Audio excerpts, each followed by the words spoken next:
Assalamualaikum warahmatullahi wabarakatuh. Perkenalkan, nama saya Aden Maulana Hartono dari jurusan Teknik Arsitektur Bangunan Gedung dengan nomor NIM 42023270045. Kali ini saya akan menjelaskan hasil dari analisis BGH pada rekomendasi masa atau bangunan terpilih pada tugas perancangan SMK yang sedang saya kerjakan sesuai dengan parameternya.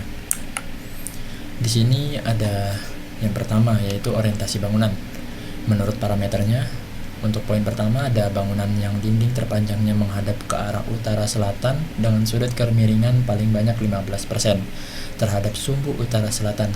Lalu bangunan yang dinding terpanjangnya menghadap ke arah timur barat dengan perbandingan lebih dari 2 kali panjang arah utara selatan yang melakukan rekayasa terhadap selubung bangunan atau fasad dan atau bukaan pada arah timur dan barat. Dan menurut data yang saya kumpulkan di awal, yaitu berupa untuk rekomendasi masanya, yaitu gedung praktik 1, wajah masa menghadap ke arah antara tenggara dan selatan. Area yang terkena cahaya paling intens ada pada area timur dan barat. Masa yang dipilih berbentuk persegi panjang dan lebaran terkecil lebih dominan ke arah timur dan barat, sementara lebaran terbesar lebih dominan ke arah selatan dan utara. Untuk responnya, saya bagian bangunan dinding terpanjangnya itu akan menggunakan secondary skin atau kisi-kisi atau shading. Lalu untuk pemilihan materialnya itu saya akan memilih material dengan cara mengurangi penggunaan material yang menyerap panas tinggi dan material dengan warna gelap untuk menambah nilai albedo. Seperti contohnya itu, warna yang lebih cerah itu akan lebih banyak memantulkan kembali panas, sementara warna yang lebih gelap itu akan lebih banyak menyerap panas. Lalu yang kedua, untuk analisis OTTV atau overall thermal transfer value. Untuk poinnya di situ ada selubung bangunan memiliki nilai akumulasi overall thermal transfer value OTTV dan roof thermal transfer value RTTV maksimum 35 watt atau meter persegi dengan nilai perbandingan selubung bangunan transparan dengan selubung bangunan masif window to wall ratio kurang dari 30%. Nah, untuk bangunan yang saya pilih masanya sebelumnya, yaitu isinya adalah bangunan laboratorium DPIB dan DKV yang dirancang dengan orientasi masa menghadap tenggara sehingga paparan panas matahari sore dapat dikurangi. Untuk area fasadnya yang menghadap ke arah timur dan barat akan saya rancang untuk memiliki bukaan lebih sedikit untuk meminimalkan panas matahari langsung yang dapat meningkatkan suhu ruang. Selain itu, penggunaan secondary skin shading horizontal dan offset pada area fasad untuk mengurangi radiasi panas matahari yang masuk ke dalam bangunan. Untuk responnya, kemungkinan pada bagian-bagian bukaan tertentu seperti kaca pada ruang lab atau apapun itu, saya akan menggunakan kaca low air clear glass dengan ukuran 6, itu dengan ketebalan 6 mm. Lalu untuk area seperti laboratorium komputer, saya akan menggunakan jendela mati. Lalu untuk selanjutnya ada analisis pencahayaan, yang dimana ruang laboratorium DPIB dan DKV itu membutuhkan pencahayaan alami yang baik untuk mendukung aktivitas desain dan menggambar. Oleh karena itu, bukaan besar akan ditempatkan pada sisi bangunan yang tidak menerima panas matahari berlebih agar cahaya alami tetap optimal tanpa menimbulkan silau. Lalu untuk responnya, kemungkinan saya akan menggunakan shading atau kisi-kisi secondary skin untuk membantu menyaring cahaya matahari langsung sehingga kualitas pencahayaan ruang menjadi lebih nyaman bagi pengguna. Area koridor dan ruang bersama juga memanfaatkan pencahayaan alami untuk mengurangi penggunaan lampu pada siang hari. Untuk respon yang saya berikan, akan ada beberapa area yang mengandalkan pencahayaan alami, lalu ada beberapa area yang mengandalkan pencahayaan buatan. Lalu saya akan mengelompokkan area yang dibedakan antara area yang mendapatkan pencahayaan alami dan pencahayaan buatan untuk mempermudah dalam mendesain bangunan. Lalu untuk analisis efisiensi energi, bangunan DPIB dan DKV ini akan memanfaatkan pencahayaan alami melalui jendela lebar pada sisi utara dan selatan untuk mengurangi penggunaan energi lampu pada siang hari. Lalu laboratorium komputer pada lantai 2 kemungkinan akan menggunakan sistem pencahayaan LED yang hemat energi dan pengaturan saklar terpisah untuk meningkatkan efisiensi penggunaan listrik. Bukan alami ventilasi silang juga diterapkan agar penggunaan pendingin udara dapat diminimalkan. Selain itu, penggunaan shading pada fasad membantu mengurangi panas ruang sehingga konsumsi energi untuk pendinginan menjadi lebih rendah. Untuk responnya, saya akan memanfaatkan energi pencahayaan alami untuk menghemat energi, lalu memanfaatkan energi penghawaan alami untuk menghemat energi. Lalu untuk analisis kelistrikannya, bangunan laboratorium DPIB dan DKV ini dia direncanakan menggunakan sistem distribusi listrik terpisah berdasarkan fungsi ruang untuk meningkatkan efisiensi penggunaan energi listrik.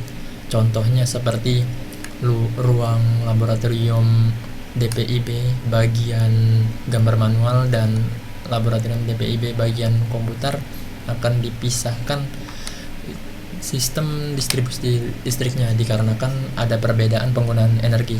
Seperti laboratorium komputer dia lebih banyak menggunakan energi karena dia butuh tenaga energi untuk menghidupkan setiap komputer yang ada di ruangan tersebut. Lalu untuk responnya, pengelompokan beban listrik berdasarkan fungsi ruang seperti laboratorium, studio, atau area servis. Lalu penggunaan submeter energi pada ruang dengan konsumsi daya tinggi seperti laboratorium komputer.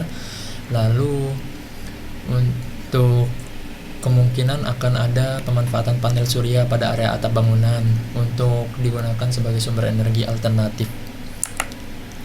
Lalu untuk analisis transportasi dalam bangunan, untuk bangunan yang saya rancang ini dia hanya memiliki satu transportasi, yaitu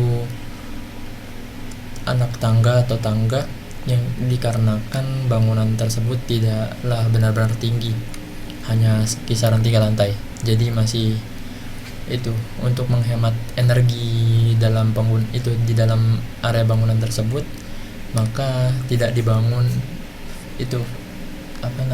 transportasi vertikal seperti lift.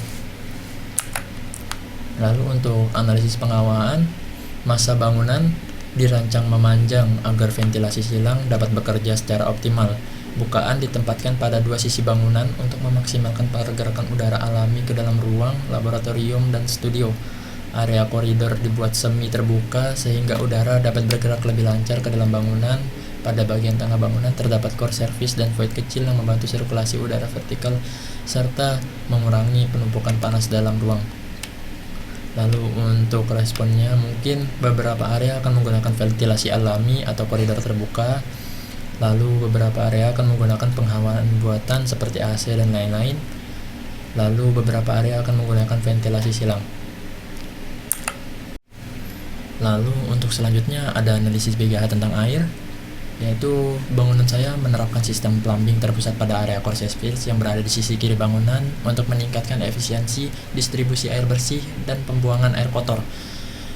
Untuk toilet menggunakan perlengkapan hemat air seperti keran tekan dan dual flush toilet. Air bekas wastafel direncanakan dimanfaatkan kembali sebagai grey water untuk penyiraman vegetasi di sekitar bangunan. Selain itu, area sekitar bangunan dirancang menggunakan vegetasi dan sumur resapan untuk membantu penyerapan air hujan ke dalam tanah. Untuk selanjutnya ada analisis limbah. Bangunan menyediakan ruang daur ulang mini pada area pinggir bangunan sebagai fasilitas pengelolaan limbah hasil aktivitas laboratorium, seperti contohnya limbah kertas bekas gambar, kardus, maket, dan sisa material praktik dipilah berdasarkan jenisnya agar dapat didaur ulang kembali. Posisi ruang daur ulang ditempatkan di dekat area laboratorium agar proses pengumpulan limbah menjadi lebih mudah dan efisien. Lalu untuk analisis sampah, sistem pengelolaan sampah dilakukan dengan menyediakan tempat sampah terpilah pada setiap area laboratorium dan ruang bersama. Sampah organik dan anorganik dipisah untuk mempermudah proses pengelolaan limbah. Sampah hasil aktivitas desain seperti kertas, plastik, dan sisa maket dikumpulkan pada area daur ulang mini untuk dimanfaatkan kembali atau didaur ulang sehingga dapat mengurangi jumlah sampah yang dibuang ke lingkungan. Lalu untuk analisis udara, Bangunan memanfaatkan ventilasi alami dan ruang terbuka hijau untuk menjaga kualitas udara di sekitar bangunan. Vegetasi peneduh ditempatkan pada area luar bangunan untuk membantu menurunkan suhu lingkungan dan menyaring debu.